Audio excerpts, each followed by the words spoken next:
बच्चे अब ना हम एक और रिलेशन ड्राइव करेंगे, that is time of flight. Time of flight, time of flight क्या है?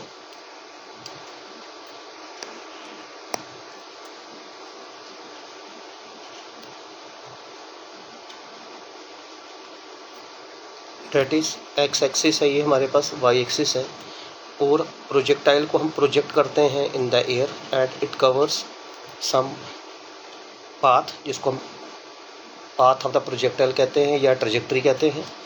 किस वेलोसिटी से प्रोजेक्ट किया जाता है? That is some with some initial velocity, that is u, making some angle theta. तो इसके रेक्टेंगुलर कंपोनेंट्स अगर हम देखें यहाँ पर, दैट इज ये कंपोनेंट हो जाएगा u cos थीटा, एंड ये वाला कंपोनेंट जो हो जाएगा that is u sin theta. तो बेटा इसने हॉरिजॉन्टली O से लेके Q तक कितना डिस्टेंस ट्रैवल किया है? That is the range of the projectile, range of the projectile. ठीक है, तो सिंपल 9th क्लास का फार्मूला यूज़ करके हम टाइम ऑफ फ्लाइट का फार्मूला निकालेंगे। कैसे निकालेंगे देखना ध्यान से। हमें पता है कि वेलोसिटी का फार्मूला क्या होता है? वेलोसिटी का फार्मूला होता है that is displacement over time.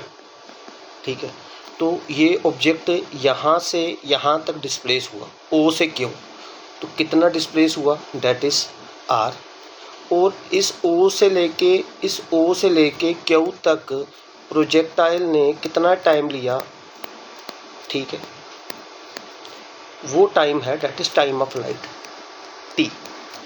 ठीक, दैट इज वेलोसिटी टाइम लिख देंगे हम यहाँ पर, that is capital T।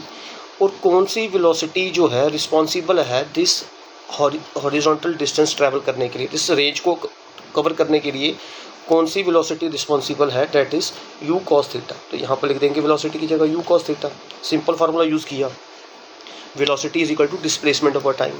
u cos theta velocity responsible है journey from O to Q। ठीक है, that is u cos theta. और कितना डिस्प्लेस हुआ ये हॉरिजॉन्टली? दैट इज OQ, वो हम रिप्रेजेंट कर रहे हैं रेंज से, एंड कितना टाइम लिया उसने? That is capital T। तो यहाँ से T की वैल्यू अगर निकालें तो बेटा आ जाएगा R divided by u cos theta.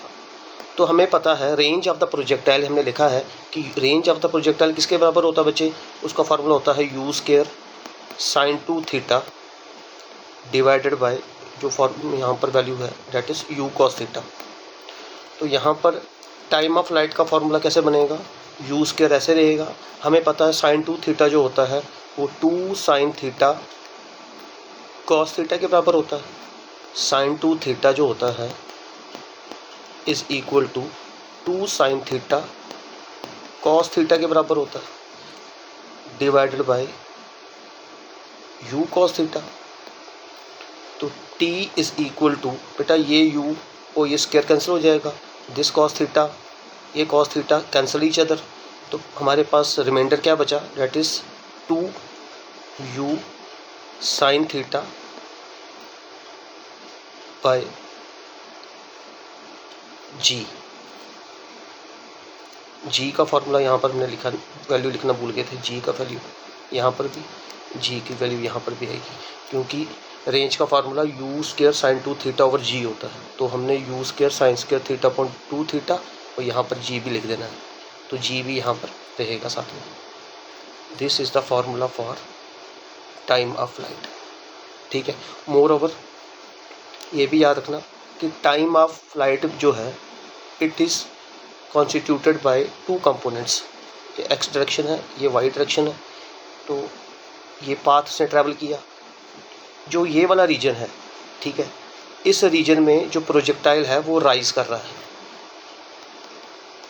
और इस पॉइंट के बाद जो ये वाला रीजन है इसके में ये फॉल कर रहा है। ठीक है, वो time of rise and time of fall वो बराबर होता है बच्चे। तो टाइम ऑफ फ्लाइट को हम ऐसे लिख सकते हैं, time of rise plus time of fall, और टाइम ऑफ राइज जो होता है वो टाइम ऑफ फॉल के बराबर होता है। ठीक है। So T is equal to, में इसको हम लिख सकते हैं जर्नल स्मॉल, इसको हम स्मॉल टी के बराबर कर देंगे, स्मॉल टी के बराबर अज्यूम कर लेते हैं इसको, ठीक है। तो आ जाएगा टी प्लस टी, तो T is equal to 2 times T. तो अगर न्यूमेरिकल में तुम्हें कभी पूछा जाए कि टाइम ऑफ असेंट का फॉर्मूला बताओ क्या है, तो that is T divided by 2 हो जाएगा।